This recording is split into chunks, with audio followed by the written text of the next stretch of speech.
આજે આપણે વેબ પેજનું લેઆઉટ સ્ટ્રક્ચર સમજવાનું છે. પહેલાં તમે લખી લ્યો જે લાસ્ટ ટાઈમ બાકી હતું એ.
આ વસ્તુ હતી કાલની, લખી લો.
IMG સુધી લખાઈ ગયું છે બધાને.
વેબકીટ સુધી બધા પહોંચી ગયા છો.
કોઈને બાકી છે?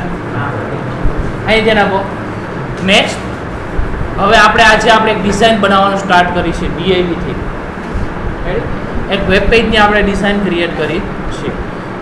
એની પહેલાં આપણને વેબ પેજનું લેઆઉટ ખબર હોવી જોઈએ, સ્ટ્રક્ચર. મોસ્ટ ઓફ કેસની અંદર અલગ અલગ ડિઝાઇનર ઉપર ડિપેન્ડ છે કે કઈ રીતની ડિઝાઇન બનાવેલી છે, પણ જે મોસ્ટ ઓફ કેસની અંદર જે ડિઝાઇન હોય ને એવી અત્યારે એક બનાવી છે. હંમેશા સૌથી પહેલાં એક બોક્સ બનાવેલું હોય. ડિઝાઇન બની કઈ રીતે બનાવતો? એક બોક્સ. ભલે બોક્સ જેવું લાગતું ન હોય પણ બોક્સ જેવું રીતના આ રીતનું ક્રિએટ કરે. આની અંદર આખી ડિઝાઇન બનાવે છે. મોસ્ટ ઓફ કેસની અંદર આવું હોય. હંમેશા તમે જોજો કોઈ પણ વેબસાઇટ ઓપન કરશો ને એટલે તમને લેફ્ટ અને રાઈટ સાઈડ બે બાજુ જગ્યા જોવા મળશે. એ પાછળનું રીઝન છે. બોક્સ શું કામ બનાવે છે? કારણ કે હંમેશા બધા સ્ક્રીનની ડિઝાઇનની વિડ્થ અલગ અલગ હોય. બધી સ્ક્રીન સરખી સાઇઝની ન હોય. બધી સ્ક્રીન તમે જે જોવો છો કોમ્પ્યુટરની બધી સરખી ન હોય ને, બધા અલગ અલગ હોય છે. એમાં રિઝોલ્યુશન અલગ અલગ આવે છે. પણ ઓછામાં ઓછું રિઝોલ્યુશન કેવડું હોય? નાના રિઝોલ્યુશન કેવડું આવે સ્ક્રીનની અંદર? મોબાઈલ સ્ક્રીનની વાત નથી હો, આપણે ડેસ્કટોપ સ્ક્રીનની વાત કરી છે. મોબાઈલની વાત જ અલગ છે. નાના કોમ્પ્યુટરની સ્ક્રીન રિઝોલ્યુશન કેવડું હોય? 1024 હોય.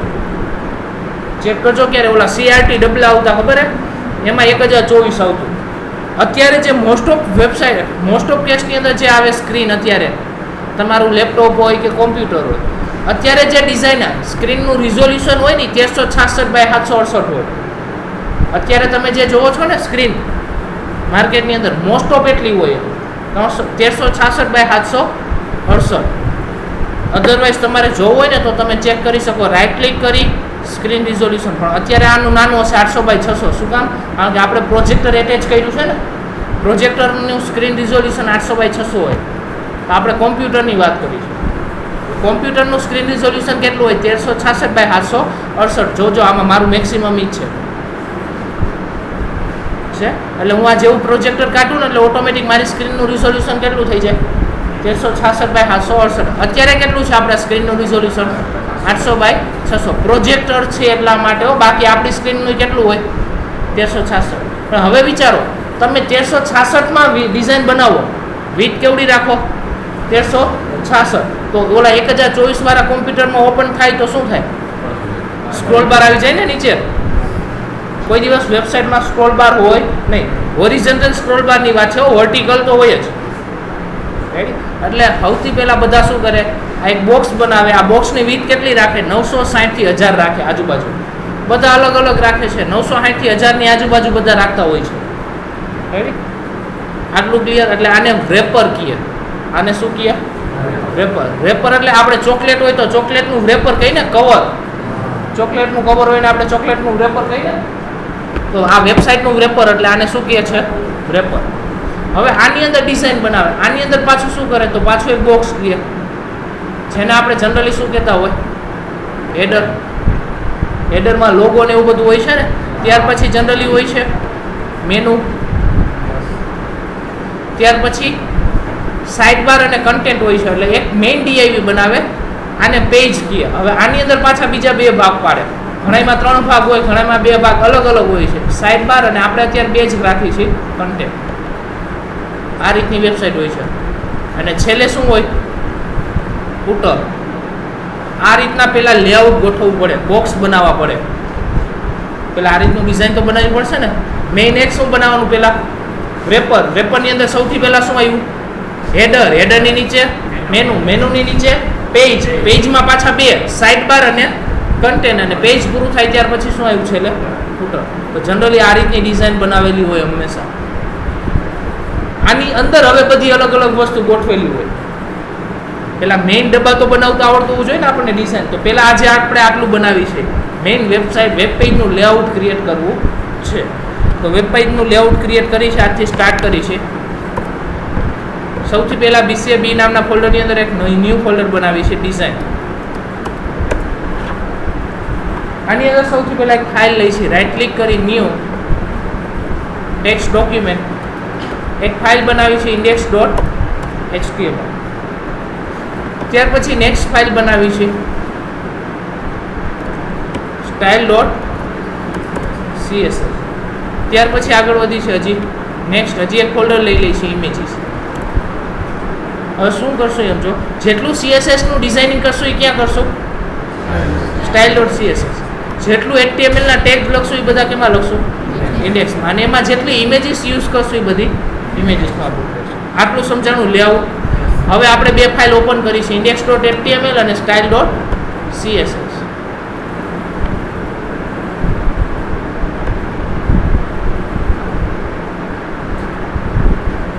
પેલા બધી ફાઇલ બંધ કરી દો, પાછી ઓપન કરી છે.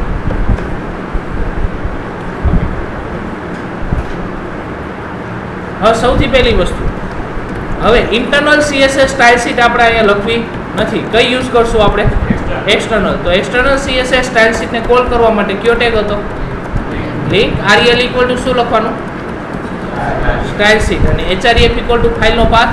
તો ફાઇલનું નામ શું રાખ્યું આપણે style.css જ રાખ્યું ને. ત્યાર પછી બોડી ટેગ લઈ લઈ છે.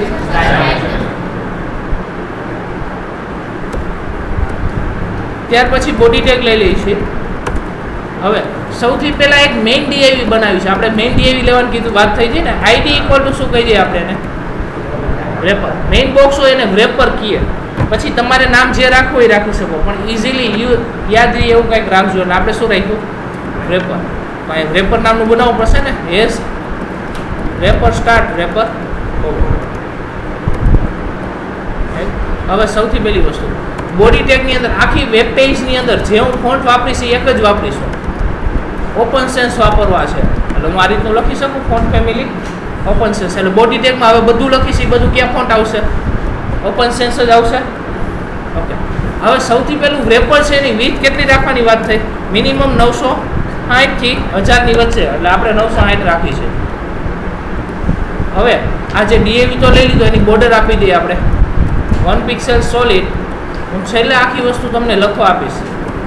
આખી ડિઝાઇન પૂરી થઈ જાય ને પછી 1-2 દિવસ થશે પણ પૂરી થઈ જાય પછી આપીશ. ઓકે. તો હવે રન કરીશ. એક બોક્સ લીધું છે. બોક્સની હાઇટ વિથ કેટલી આપી વિથ કેટલી આપી 960. હાઇટ આપી નથી એટલે જો એક સિંગલ લાઇન જેવું જ લાગે છે ને. હાઇટ આપી હોય તમે હાઇટ આપી શકો. એટલે અત્યારે આપણે હાઇટ આપી છે, બાકી હાઇટ ક્યારે આપવાની હોય નહીં. હાઇટ અત્યારે 400 પિક્સેલ આપી દઈએ છીએ. થઈ ગયું. પણ હજી જો સ્ક્રોલ પર આવ્યું. શું કામ સ્ક્રોલ પર આવ્યું? આપણું સ્ક્રીન રિઝોલ્યુશન અત્યારે કેટલું છે 800 છે એટલા માટે. ને વિથ કેટલી આપી આપણે 960. એટલે અત્યારે હું ઝૂમ ઇન કરાવી દઉં છું. યાદ રાખજો સ્ક્રીન નાની કરાવી દીધી છે. હવે વેબસાઇટની ડિઝાઇન આવી કઈ સાઈડ આવી? વેબસાઇટ હંમેશા વેબસાઇટ કઈ સાઈડ હોય સેન્ટરમાં હોય ને. તો એના માટે આપણે આપી દઈએ છીએ સેન્ટરમાં લઈ જવા માટે કઈ પ્રોપર્ટી છે 0 ઓટો. પહેલી આર્ગ્યુમેન્ટ ટોપ બોટમ હતી ને second argument left right auto એટલે સેન્ટરમાં આવી જાય. સ્ક્રીન નાની કરો આ સેન્ટરમાં જ રહી હવે છે. ક્લિયર આટલી વસ્તુ બધાને? હજી એક બોક્સ હતું એ સેન્ટરમાં આપણે ગોઠવું છે. હવે આગળની પ્રોસેસ જોઈ છે આપણે. પહેલા મેઇન ડીઆઈવી બની ગયું. આની હાઈટ થોડીક વધારી દઈ 600 રાખી છે. એટલે જોતા જાવ અહીંયા એક મેઇન બોક્સ બની ગયું. એટલે આપણે આટલું બની ગયું. આની અંદર હવે શું પહેલાં બનાવવાનું હતું હેડર. એટલે એની અંદર પાછું બીજું બોક્સ બનાવવાનું હતું ને આ રીતનું કંઈક ટોપ સાઈડ. તો હેડર બનાવી છે હવે. તો મેઇન ડીઆઈવીની અંદર બનાવવાનું છે. એટલે અત્યારે એક યાદ વસ્તુ રાખજો, તમે હંમેશા ડિઝાઇન બનાવતા હોય ત્યારે કમેન્ટ એપ્લાય કરી દેવાય. HTMLમાં કમેન્ટ આ રીતે આવતી ને HTMLમાં રેપર સ્ટાર્ટ રેપર એન એટલે ક્યાં સ્ટાર્ટ થયું ક્યાં ઓવર થયું તમને ખબર પડે. હવે પાછું એની અંદર બીજો ડીઆઈવી લેવાનો છે આપણે. એને શું કરવું કહેવાનું છે હેડર. એટલે આઈડી ઇક્વલ ટુ શું કહી દઈએ આપણે હેડર. હવે હેડરનું નામનું બનાવવાનું કાંઈ કમેન્ટ આપી દઈએ છીએ આપણે હેડર સ્ટાર્ટ હેડર એન્ડ. એટલે આપને ખબર પડે અહીંયા સ્ટાર્ટ થયું તો આ જગ્યાએ ઓવર થયું. નકર છેલ્લે બધા ડીઆઈવી ભેગા થઈ જશે. ઓકે. હવે હેડર નામનું કંઈક ક્રિએટ કરીશું એસ હેડર. હવે એની હાઇટ એપ્લાય કરી દઈએ છીએ આપણે અત્યારે એક્ઝામ્પલ તરીકે 100 પિક્સલ. અને બેકગ્રાઉન્ડ કલર આપી દઈએ છીએ અત્યારે ગ્રે કલર. જોઈ છે આપણે આવી ગયું છે બોક્સ આવી ગયું ને સૌથી પહેલા ઉપર જ ગ્રે કલરનું. એટલે હેડરનું કામ કમ્પ્લીટ એની નીચે શું બનાવવાનું હતું આપણે? મેનુ બનાવવાનું હતું ને આ પોર્શન હતો એ આ રીતનું કંઈક પાછું સેમ આ જ રીતનું પણ હાઈટ ઓછી રાખવાની છે. આ રીતનું મેનુ બનાવવાનું છે જેની અંદર હોમ અબાઉટ અસ ની બધી લિંક આપશું આપણે. પહેલા અત્યારે જો આપણે બોક્સ જ બનાવવા છો, પછી વ્યવસ્થિત લોગો ગોઠવશું, મેનુ ગોઠવશું, એ બધું કરવું છે પણ ધીરે ધીરે. ઓકે, હવે સેકન્ડ બોક્સ મેનુ લેવાનું છે તો મેનુ બનાવી છે. હું ત્યાં ફોટોશોપ ઓપન કરી દઉં. કલર ક્યાં યુઝ કરવો એ આપણને આઈડિયા આવે એટલા માટે.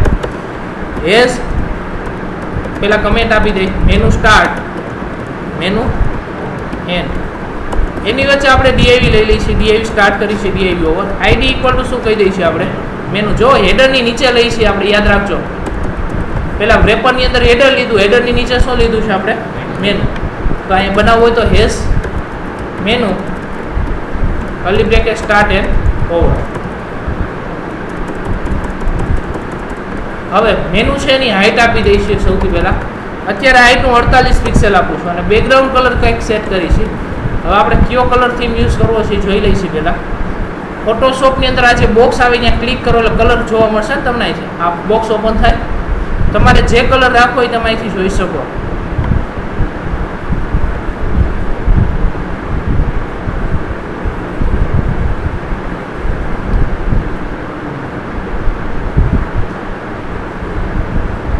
આ કલર થીમ યુઝ કરી છે એટલે મેનુના બેકગ્રાઉન્ડમાં આપણે આ કલર સેટ કરી છે. એટલે એનો કલર કોડ તમને અહીંયા મળી જાય. આ જે કલર હોય ને એનો કલર કોડ તમને અહીંયા મળશે. જોઈ છે આપણે રન કરી. થઈ ગયું આટલું. પહેલાં હેડર સેટ કર્યું, પછી મેનુ. આની અંદર પછી ગોઠવી છે આગળની વસ્તુ, હોમ અબાઉટ લિંક ને એ બધું પછી કરી. પહેલાં લેઆઉટ ક્રિએટ કરી. આટલું ક્લિયર. એટલે પહેલાં શું બન્યું? રેપરની અંદર પહેલાં હેડર, પછી નીચે શું બનાવ્યું? મેનુ. હવે મેનુની નીચે શું છે જોવો પાછું? પેજ બનાવવાનું હતું ને એટલે એક મેઇન બોક્સ બનાવવાનું છે. આ રીતનું કંઈ. હવે આ બોક્સની અંદર પાછા બે બોક્સ બનાવવાના છે ને, એક લેફ્ટ સાઈડ અને એક રાઈટ સાઈડ. એ પછી ગોઠવી પહેલાં મેઇન બોક્સ બનાવી દે. એટલે મેનુની નીચે પાછું લઈ છીએ આપણે પેજ સ્ટાર્ટ અને પેજ એન્ડ. ડીઆઈવી ટેગ સ્ટાર્ટ કરી છે, ડીઆઈવી ટેગ ઓવર. આને કહી દઈએ આપણે આઈડી ઇક્વલ ટુ પેજ. એવી તો પેજ માટે સીએસએસ લખી છે પાછી. S page curly bracket start over. સૌથી પહેલાં એની હાઇટ આપી દઈશું. હું અત્યારે 300 પિક્સેલ આપું છું અને બેકગ્રાઉન્ડ કલર અત્યારે ટેમ્પરરી ઓરેન્જ આપી દઉં છું. અહીંયા ધ્યાન છે. હવે આમાં બે ભાગ કરવાના છે ને આપણે, લેફ્ટ સાઈડ બાર અને રાઈટ સાઈડ. તો પેજની અંદર બે ભાગ કરવાના છે ને, એટલે પેજ ડીઆઈવી ની અંદર પાછું લખીશું આપણે. કમેન્ટ એપ્લાય કરી દે. Side bar start, side bar end. હવે આને કહી દે આઈડી ઇક્વલ ટુ સાઈડ બાર.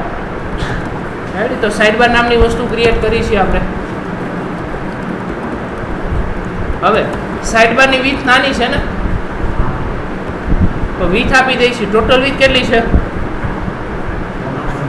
960. આની 260 જેવી આપી અત્યારે એપ્રોક્સ. રાઈટ. હાઇટ આપી દઈ છે અત્યારે 300 પિક્સલ અને બેકગ્રાઉન્ડ કલર અત્યારે હું બ્લુ આપી દઉં છું, પછી કાઢી જ નાખવા છે કલર. થઈ ગયું? થઈ ગયું સાઈડ બાર જેવું. ઓકે. હવે આ કન્ટેન્ટ તો ઓટોમેટિક બની જ ગયું કે બનાવવું પડશે? રાઈટ. ચાલશે ને એનું રીઝન છે, તમે સાઈડ બારમાં લખવું હોય તો અહીંયા લખો એટલે સાઈડ બારમાં અહીંયા આવી જશે. છે એબીસી આવી ગયું. અહીંયા લખવું હોય ક્યાં લખવું? અહીંયા લખાણ ટેક્સ્ટ લખવું હોય તો ક્યાં લખશો તમે? જોઈને એવું લાગે છે કે બની ગયું, એક લેફ્ટ ને એક રાઈટ, પણ એકચ્યુઅલમાં છે નહીં. તો એના માટે પાછું સાઈડ બાર બની ગયું, પાછું શું બનાવવું પડશે તમારે? કન્ટેન્ટ. સાઈડ બારની નીચે જ બનાવી છે આપણે. પાછો એક ડીઆઈવી લઈ છે સ્ટાર્ટ ઓવર. આને આપણે કહી દઈએ છીએ ID equal two content. Comment આપી દઈએ છીએ આપણે કન્ટેન્ટ સ્ટાર્ટ. જો હું કમેન્ટ એટલા માટે આપું છું કારણ કે નકર અધરવાઇઝ તમને અહીંયા આઈડિયા જ ન આવે. આ કયો ડીઆઈવી કેનો છે ઓવર થયો, જો બધા ડીઆઈવી એક સાથે ઓવર થયા એટલે હું કમેન્ટ લખું છું. અહીંયા ખબર પડી જાય કે અહીંયા પેજ પૂરું થયું, અહીંયા પેપર, અહીંયા કન્ટેન્ટ. ક્લિયર?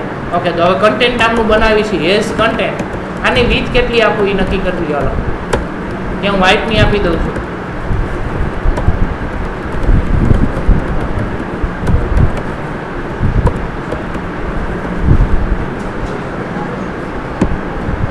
ટોટલ વિથ કેટલી? 960 માઇનસ 260 કરો, કેટલા વધ્યા? રેડી? ઓકે, થઈ તો ગયું. પણ આપણે કેની નીચે લીધું?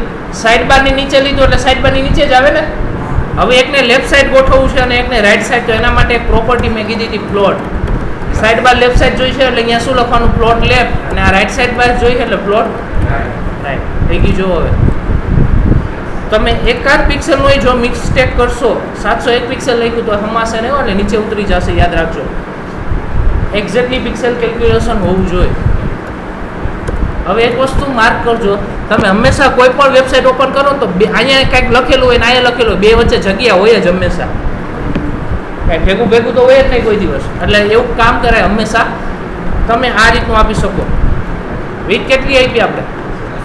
680. એટલે વચ્ચે વૈધા કેટલા? 20 પિક્સલની જગ્યા રહે જ અહીંયા.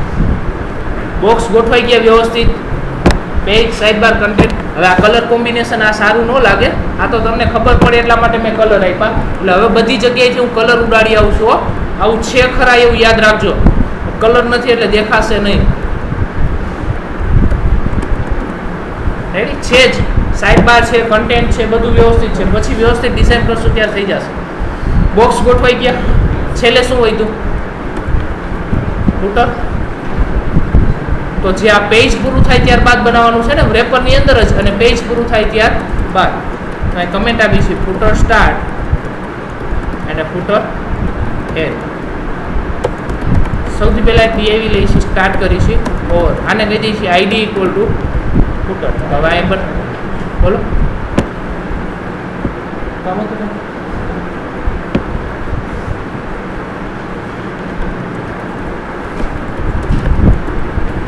આની હાઈટ આપી દઈશું આપણે 200 પિક્સલ ટેમ્પરરી. આનો હું બેકગ્રાઉન્ડ કલર અત્યારે એક્ઝામ્પલ તરીકે પિંક કલર સેટ કરું છું. રેડી? એટલે બોક્સ આવી ગયું, પેજની નીચે જ પિંક કલરનું. એક પ્રોબ્લેમ માઇનોર તમને દેખાશે, જો હું ઝૂમ કરું છું. જે આ મેઇન ડીઆઈવી હતી એની હાઈટ કેટલી આપી હતી આપણે? 500 પિક્સલ. તો અહીંયા સુધી પૂરું થઈ ગયું. જો અહીંયા બોર્ડર પૂરી થઈ, અહીંયા વધી ગયું, એટલે મેઇન ડીઆઈવીની બહાર નીકળી ગયું. એટલે મેં પહેલાં જ કીધું હતું, હંમેશા કોઈ દિવસ હાઈટ આપવાની હોય નહીં, કારણ કે ઓટોમેટિક હાઈટ વધતી જ જાય. 600 આપી હતી ને, ઓટોમેટિક હાઈટ વધતી જ જાય. એટલે ત્યારે તો કાંઈ આપણી પાસે હતું નહીં, એટલા માટે મેં હાઈટ આપી હતી. હવે તો લખાણ આવી ગયું ને, આ ડીઆઈવી આવી ગયા ઘણા બધા. એટલે હવે ચેક કરો, જુઓ ઓટોમેટિક નીચે સુધી આવી ગયા છે. હાઈટ ઓટોમેટિક વધતી જ જાય. એટલે ટેમ્પરરી મેં આપી હતી ત્યારે થઈ ગયું. હવે આની હાઈટ 200 પિક્સલ નથી જોતી, 80 પિક્સલ જ રાખી છે આપણે ફૂટરની હાઈટ છે. થઈ ગયું. મેઇન બોક્સ બનાવવાનું હતું એ કંઈક.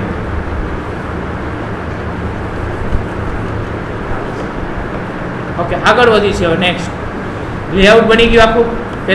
પહેલા રેપર, પછી એની અંદર હેડર, મેનુ, પછી પેજમાં સાઇડ બાર, કન્ટેન્ટ, બે છે.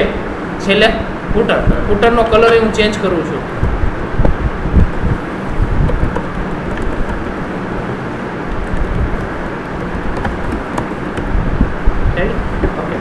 હવે ગોઠવી છે. સૌથી પહેલા જે બોર્ડર કલર છે એ મને નથી ગમતો, એટલે હું પહેલા બોર્ડર કલર ચેન્જ કરી નાખું છું.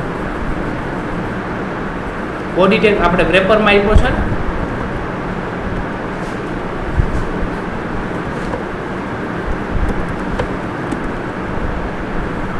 આછો ગ્રે કરી નાખ્યો છે આપણે. ઓકે, હવે આજે મેનુ બનાવતા શીખી. 1 બાય 1 હવે શીખતા જઈશું. લેઆઉટ બની ગયું, બોક્સ બની ગયા બધા. હવે મેનુ ગોઠવતા શીખવું છે આજે.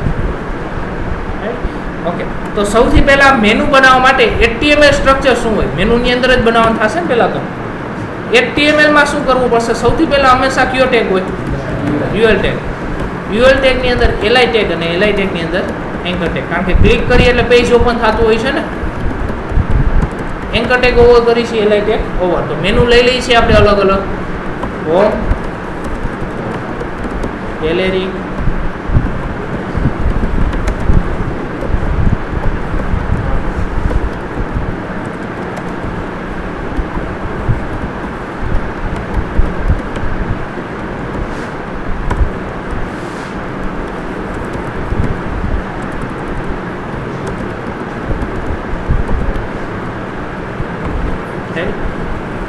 આવી ગયું મેનુ તો આવી ગયું, પણ મેનુ એની બહાર નીકળી ગયું ને વ્યવસ્થિત ગોઠવવું પડશે ને. હવે સૌથી પહેલાં હંમેશા એક વસ્તુ યાદ રાખવાની, યુએલ ટેગ છે ને ટોપ સાઈડથી માર્જિન છોડે. જો અહીં જગ્યા આવી ગઈ વચ્ચે, યુએલ ટેગ હંમેશા ટોપ સાઈડથી શું છોડશે? માર્જિન છોડે. તો પહેલાં તો યુએલ ટેગની માર્જિન રિમૂવ કરવી પડશે ને. તો એક વસ્તુ યાદ રાખવાની, જે ટેગની અંદરનું કોડિંગ કરતા હોય એની નીચે કોડિંગ કરવું, કારણ કે પછી છેલ્લે ગોતવા જવું પડે નહીં.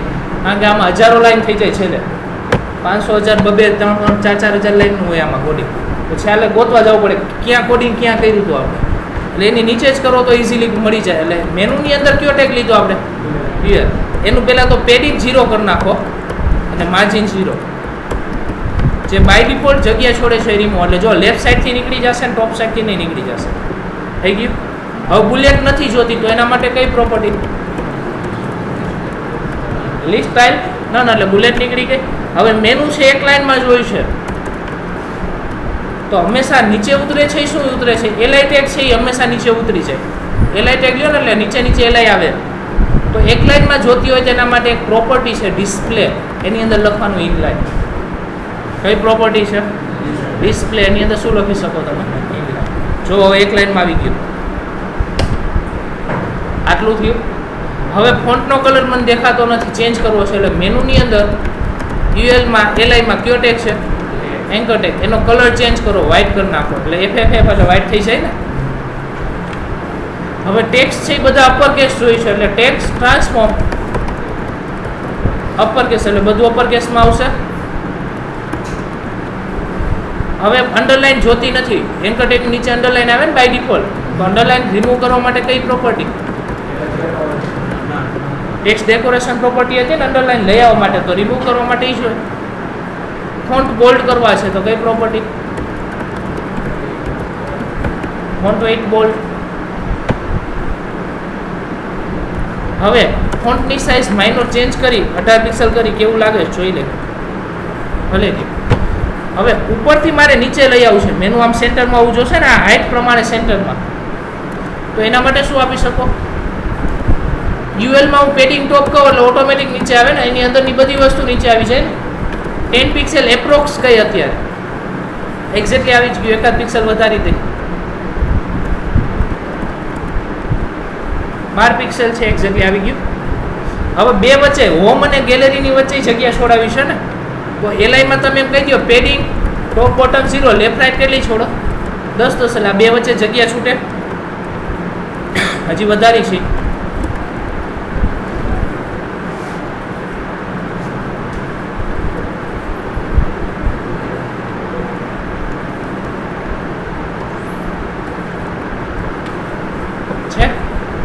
આટલું રાખીશું. થઈ ગયું. મેનુ વ્યવસ્થિત આવી ગયું એક લાઈનમાં. હવે કર્સર જાય ત્યારે આનો કલર ચેન્જ કરવો છે તો ખબર પડશે ને, કંઈક આઈડિયા આવે કે આ રીતનો કલર ચેન્જ થાય છે. તો તમે આવું આપી શકો, હેશ મેનુ સ્પેસ યુએલ